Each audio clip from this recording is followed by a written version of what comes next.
The Dogman Bigfoot family crossed the road. Dear Scary Stories NYC, I want to tell you a story my wife Sherry mocks me for telling. She calls it my song and dance, or she calls it Mama Papa Cryptid Stompa, after an old song from the 20th century.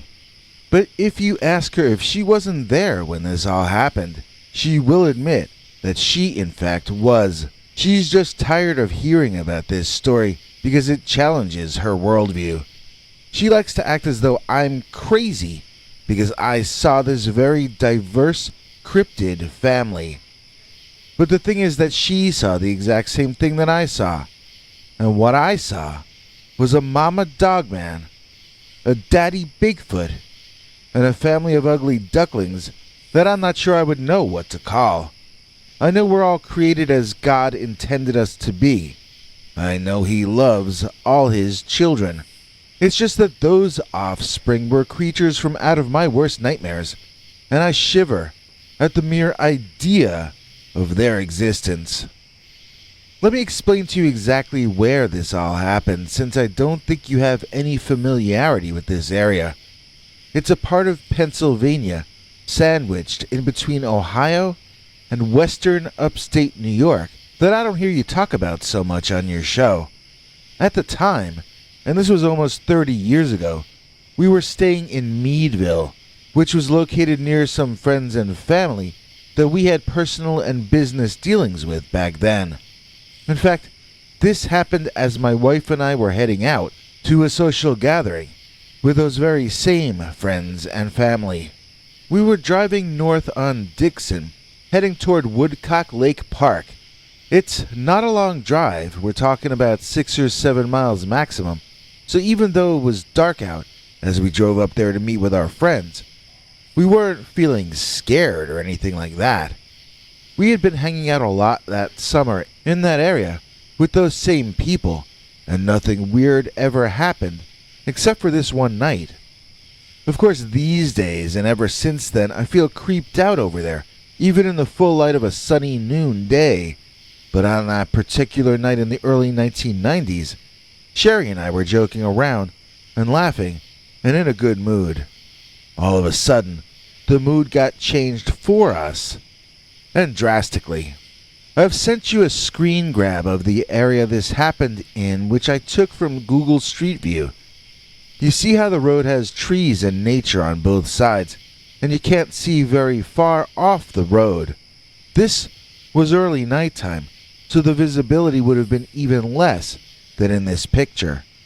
From the right side over there ahead of us ran this big Sasquatch. It came out of the woods at us, bellowing and running straight for our car. Naturally, I slammed on the brakes and we locked our doors. I had not known that Bigfoot existed in this part of the country, but we both instantly knew this was a Sasquatch that we were seeing running toward us. We had seen enough TV shows and movies by then to know what a Bigfoot was, and this looked enough like your standard one that we didn't have to put too much thinking into it. It was larger than a man could be, and I don't just mean that it was tall. It seemed proportionally larger than a man. Heck, it was bigger than a bear standing on its hind legs, or at least any bear that I've ever seen. Its steps shook the ground underneath our car, and it looked to have enough strength to smash the entire front end. It looked to be as strong as a Jack Kirby superhero from back in the 1960s, like the Thing from the Fantastic Four, if you know the reference.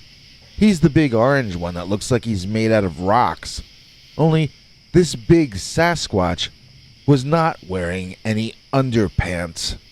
So I braced for impact when that Bigfoot stopped short directly in front of our bumper, and he shouted at us. It was terrifying, but it sure beat the heck out of him, beating the heck out of us. I was beginning to see the light at the end of the tunnel. I was thinking, just let the Bigfoot yell at us as long as it wants to, then it'll go away and life can return to normal. This was my new dream in that moment, but I watched that dream die as I saw not one, Not two, but three strange-looking creatures amble and prance out onto the road. Lit by our headlights were small hairy creatures that resembled apes, and yet at the same time appeared canine in some ways. Like the hands were those of a monkey, but the ears, those were dog ears, and each of the three of them were different from the other two. One tail was long and seemed prehensile, another was short, and I'm not sure the third one had a tail at all. Neither my wife nor I knew what to make of any of this, so we just sat there in the car, staring out through the windshield, having our minds blown by what we saw, and our eardrums blown out by all that shouting. This was the most nerve-wracking moment of my life up to that point, but things were about to get a whole lot more hectic. Out of those woods flew a kind of a creature which I really had no vocabulary to explain back then. Same with Sherry. We instantly knew the first creature was a Bigfoot, but the only thing we knew for certain about the second one was that it was female. We knew that because it walked upright like the Bigfoot, and we could see she was capable of nursing her young. Those three smaller animals had to have been her young. Honestly, I at first thought that the next moment would feature the Bigfoot and this large, savage, upright walking canine fighting it out. But what happened was very nearly the opposite of that. The Bigfoot backed off and allowed the female canine creature to take over, yelling at us. This female had a long snout and vicious-looking fangs like the big bad wolf, and she was covered in a dark gray shade of dog fur. Its ears were adult versions of the ears on the young creatures, although the younger ones all shared the light brown or even somewhat orange coloring of the Bigfoot. Somewhere in the middle of being barked at and growled at and otherwise verbally assaulted by the upright walking female canine, my brain put it all together that this motley crew were in fact a family. They had to be. My wife, as I mentioned, doesn't like to talk about that evening anymore, but when she used to say that the dog sounded like it was barking in complete sentences. It didn't sound random. It sounded like a language, just not a language that she or I knew. Ever since Sherry said that, I had to agree, but it's hard to say for sure. It could very well have just been animal noises, and the idea that we were hearing real language might have been a result of how frightened we were in that moment. So the little ones had finished crossing the road, and the Bigfoot was trying to get his mate's attention. She was too busy telling us what she thought of us, which was not very much. I never felt such complete loathing before. I never felt so disliked. I hadn't even done anything but exist. So I guess this must have been one of those overprotective mothers. The Bigfoot came over toward us, and I got even more scared. So far, we'd only been threatened. We had not had ourselves, or our car, actually attacked. I didn't like the idea of these two large creatures double-teaming us, though, and neither did my wife. Sherry was crying by this point in the story, and it's possible I might have been as well. Things were not looking good for us. The Bigfoot reached out with an incredibly long arm, and he placed that hand gently on the female Dogman's shoulder, as if to calm her down. Rather than taking his suggestion, though, the Dogman completely flipped out. Our grandkids might say that the upright canine got triggered. She turned and savagely tried to gnaw that Bigfoot's hand off at the wrist for daring to touch her. He backed off quickly, and the dog woman jumped on our hood, getting right up to our windshield and snarling while displaying her formidable set of teeth to us. Believe me, we backed up as far into our seats as we could. Eventually, she was done telling us what she thought of us, and she just pulled back off the hood, shook off her anger, and then turned and dropped to all fours rudely pushing the Squatch to the side as she ran off after her children in the brush. The Bigfoot, for his part, gave us a look and a snort that might have meant nothing at all, but sure seemed to be saying, "Sorry folks, she's always like this." Then he too disappeared into the night alongside the road. After that, Sherry and I weren't much in the mood for hanging out in the woods, so we talked our friends into letting us hang out inside their house instead. All night, every little sound we heard from outside shook us up, and we eventually just stayed over for the night. My wife says this strange sighting never changed our lives or our behavior in any way, but I say we made sure to get where we were going to before sundown for years afterward, and that's not nothing. She can downplay the importance of this encounter all she wants, but I separate our married life into two sections. Before and after we saw the Dogman Bigfoot family cross the road. You'll have help when we board your mouse too. Scratch out that desk with more than you. But here's an idea that's lots of fun. Cover your desk with Dogman and Son. Dogman and Son desk mat. Mouse pad for your entire desk. Dogman and Son desk mat. It's rather Kafkaesque. Order yours today. Link is in the description.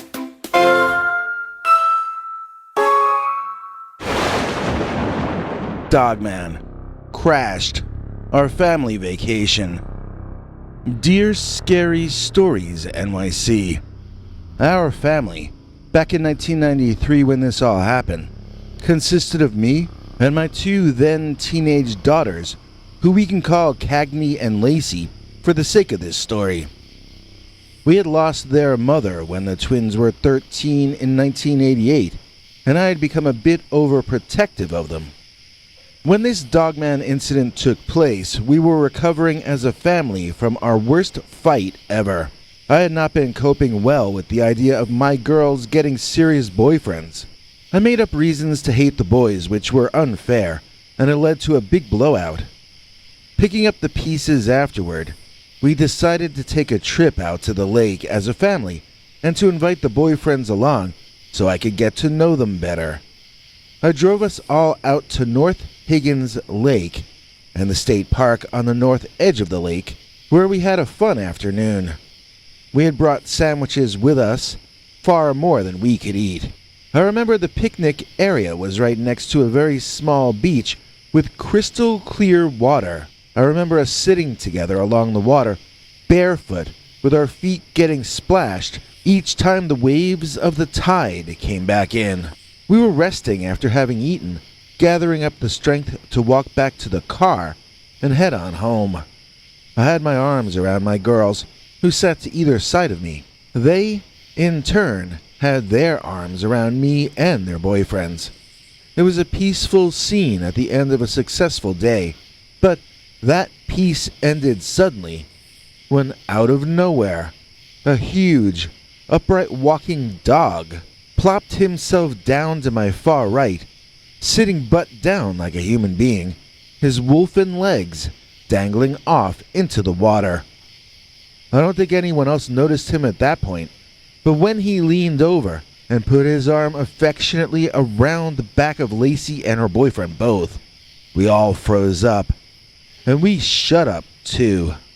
This was not the kind of situation you plan ahead for as a parent. Perhaps it should be, but it just isn't. I think the creature walked out of the brush and onto the beach, the only other option being that it walked toward us through the area with those picnic tables. I looked behind us, and all the people who had once been there were gone. It was getting later in the afternoon, so maybe the park was closing soon? Or maybe those people had just run off when they saw this big humanoid dog walking on through. If that was what happened, I hope that someone had the courage to risk being mocked and reported this Dogman to some park ranger or another.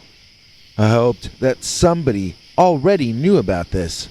I prayed internally that help was on the way, but I knew in my heart of hearts that we were probably on our own, and we better be resourceful if we wanted to avoid having something terrible ruin our day and maybe our lives.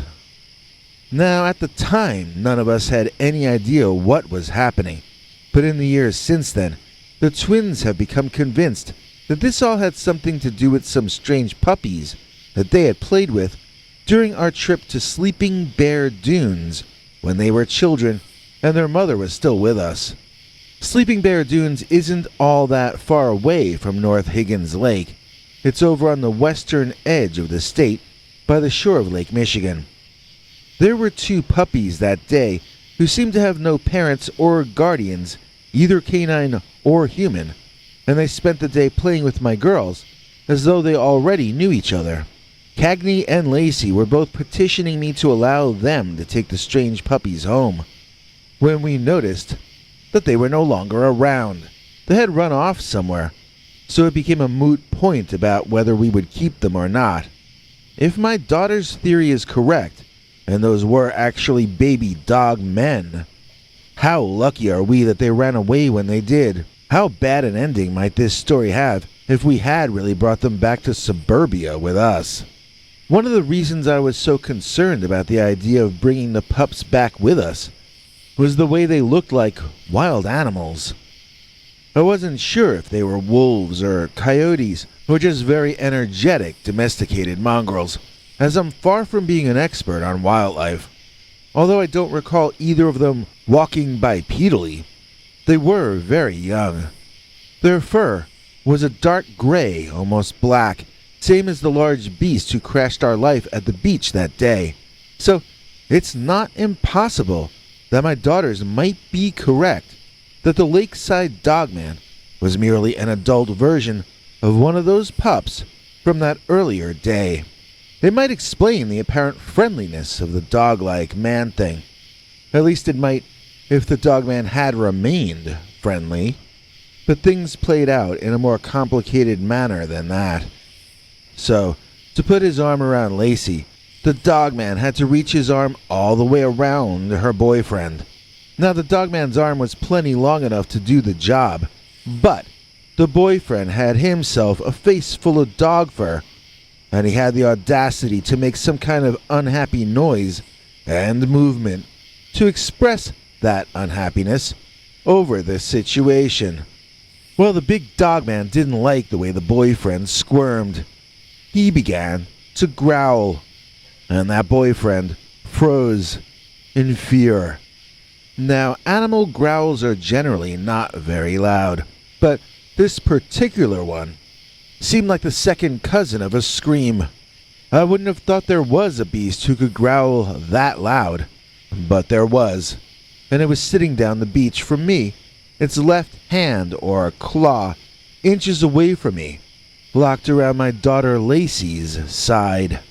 Cagney's boyfriend softly suggested we pass the rest of our picnic lunch down to the Dogman, an idea which Cagney objected to strongly.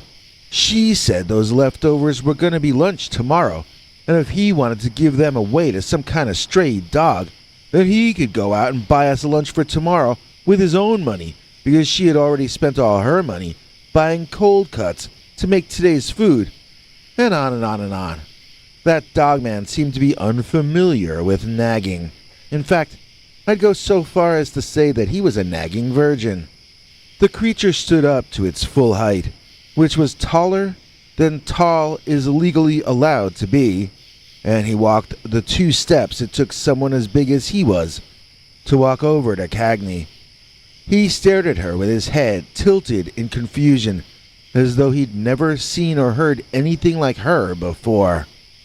Cagney was fully on her high horse, lecturing and hectoring in an alarmist manner, when suddenly she glanced up, and she saw the upright walking canine staring back down at her. I don't think Cagney really understood until that moment that we were not dealing with an ordinary stray dog, that dusk darkening into evening. But Once she looked up, and a little further up, and she saw that massive, broad-shouldered, fur-covered man with a dog's head in place of his own. My daughter Cagney shut right up, and she tossed the remaining picnic food on the sand in the direction of the Dogman. Well, I got to see that Dogman go down on all fours and eat the lunch Cagney had prepared. And I will say this, they really do look human when they stand up, and canine when they go back down. I've never seen anything like it. They shouldn't be able to appear in both forms like that. And I saw nothing change or alter as he fell down to all fours. It wasn't like Transformers when he visibly changed. It's just that when he was standing up on his hind legs, he looked natural that way. And when he dropped down to all fours, he looked natural that way too. I can't explain it. I'm not a zoologist or biologist. I'm just a dad who needed to get his daughters out of that situation. Which is what I did, basically. We marched out of there quickly and quietly, while the Dogman scarfed down what would have been our lunch the next day. Sometimes when I tell this story, people laugh in disbelief. Other times people express the notion that I remained more cool-headed than they would have in the same situation. And then there's a third group that ask why I didn't bring the Dogman home. I tell you, if I were a rich man, I think I might have. I mean, if I were rich, I could have gotten on my cell phone and called in some kind of team of experts to tranquilize the beast and bring him in. In real life, though, I didn't actually own a cell phone until later in the 90s. My job didn't call for it at the time, and in those days it was still something really only the wealthier had for the most part. That was about to change, but it was still that way. Even if I had wanted to bring that Dogman home, I don't think I realistically had the resources to do so within my means. The other thing you have to take into account was the surprise attack aspect of the creature's appearance. It's not like we saw it from a distance and invited the Dogman to come over. It came up from behind us and wrapped its clawed hand around my daughter's exposed and vulnerable side. All it had to do was draw its arm backward sharply, and parts of her insides wouldn't have been inside any longer. Even if it was trying to be affectionate, it was something larger than any man who ever lived trying to be affectionate. We didn't even know what was happening to us until it was already happening. That's scary in and of itself, don't you think? It was to me on that day. I remember when I was in my 20s with my then girlfriend, and we were waiting for a bus together. From behind, someone put their hands over my eyes and said, "Guess who?" Now, my girlfriend thought we were being mugged, but it turned out to be an old friend of mine from school. Even after we both apologized to her for the scare, my girlfriend was still really shaken up, and she went home instead of where we were gonna go together. In that same way, my daughters and I were shaken up by the sudden, unannounced, and overly friendly appearance of the Dogman on that night. Yes, we do realize now that we were lucky to have had the experience, but you'll have to forgive us if we agree that the luckiest part of it was that we got away unharmed. No matter if his intentions may have actually been friendly, we would have appreciated some advance warning before. Dogman crashed our family vacation. No matter what you do or say, our executive producer is Deborah A. Please join us in thanking Deborah Ariola for making this episode possible. In exchange for her kind contributions which help keep us on the air, we share with her our weekly, secret, uncensored Dogman stories, each of them far too wild to ever tell on this channel. For instance, tonight's new secret story is entitled Dogman Brained Me, with my own car bumper. YouTube would never allow that story on this channel. That's why we can only share it with our channel members and PayPal Club members on our secret channel. Plus, If you join at our $3 a month level or above, you gain access to our over 24 hours of archived, secret, uncensored Dogman stories far too wild to ever tell here. Now it's time for international TV spokesmongrel Henry Lee Dogman to fill in the rest of the deets. Hank? Thanks for watching till the end. If you liked what you saw, please consider clicking like on the video or sharing it with your friends and family that you think might also be interested. If you would like to see more of our work, please consider subscribing and hitting that bell icon next to the subscribe button so that YouTube will alert you when we put out a new video. To become a channel member and gain access to our special perks, you can click that join link under each of our videos. Another option is to join our PayPal subscribers club at peterbernard.com. You can join for as little as 99 cents on YouTube or $1.50 at peterbernard.com, and that gains you access to our weekly secret uncensored episodes. If you'd like to see our 21 hours of archives of uncensored Dogman stories, then please join at the $3 level or above. To get to watch our shows in advance of the public, please join at our $10 level. That gets you all the perks. If you join our channel memberships, you need to check our community page here on YouTube in order to get the links to the secret videos and other perks. If you're in the PayPal subscribers club, Peter will email you all the news and links himself. Once joining the PayPal club, which is Peter's homemade club, please give him a chance to see that you've joined and to compose you a personal welcome email, as none of that is automated. But whichever you join, we'll name you an executive producer for the next available episode. Do you have a scary experience that you'd like to share with us? You can email us at scarystoriesnyc@gmail.com or call our Scary Stories voicemail hotline at 804-LA-SCARY. That's 804-537-2279. It's a Google voicemail box, so that means it keeps cutting off after every 3 minutes.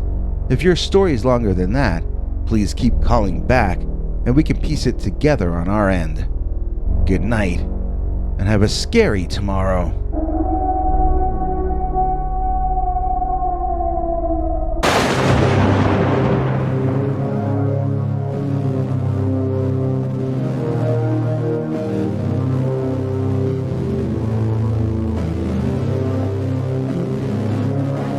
Come back for more scary stories.